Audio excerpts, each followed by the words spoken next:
সেনাপতি যখন সাধারণ সৈনিক। সিরিয়ার যুদ্ধক্ষেত্র। মুসলিম বাহিনীর সর্বাধিনায়ক খালিদ ইবনে ওয়ালিদ রাদিয়াল্লাহু আনহু সেনাদের নেতৃত্ব দিচ্ছেন। এমন সময় মদিনা থেকে খলিফা হযরত উমর রাদিয়াল্লাহু আনহু এর দূত শাদ্দাদ ইবনে আউস এসে উপস্থিত হলেন। তিনি খলিফার নির্দেশপত্র পাঠ করলেন। খালিদকে পদচ্যুত করে আবু উবাইদা ইবনে আল জাররাহ রাদিয়াল্লাহু আনহুকে সর্বাধিনায়ক নিযুক্ত করা হয়েছে।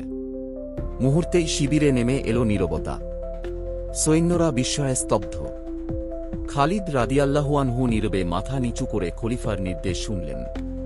তারপর শান্তভাবে সেনাপতির আসন ছেড়ে সাধারণ সৈনিকদের সারিতে গিয়ে দাঁড়ালেন। শূন্যস্থানে এসে দায়িত্ব নিলেন নতুন সেনাপতি আবু উবাইদা রাদিয়াল্লাহু আনহু।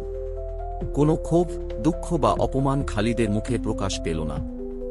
রোদে পোড়া তাঁর দীপ্তিময় চেহারায় তখনও আগের মতোই হাসি খেলে যাচ্ছে।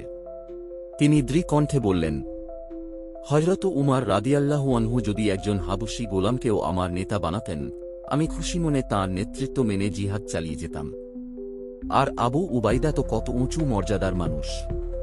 পদাবন্তী তাঁকে বিন্দুমাত্র নিরুৎসাহ করতে পারল না, বরং নতুন সেনাপতির নির্দেশে মুহূর্তেই ছুটে গেলেন রণক্ষেত্রে, প্রাণপণে লড়লেন, বিজয় অর্জন করলেন। এমন আনুগত্য, এমন আন্তরিকতা ইতিহাসে বিরল। যিনি সাম্রাজ্য জয়ে খ্যাত, সৈন্যদের অকুণ্ঠ ভালোবাসা অর্জন করেছিলেন, তিনি খলিফার নির্দেশে নির্দ্বিধায় সাধারণ সৈনিক হয়ে লড়লেন, সেই একই উদ্দীপনায়, একই নিবেদনে। এ ছিল খালিদ ইবনে ওয়ালিদ রাদিয়াল্লাহু আনহু এর ব্যক্তিত্বের অনন্য প্রমাণ। ইসলামী সেনাবাহিনী কেন এত শক্তিশালী ছিল, তারই এক উজ্জ্বল রহস্য।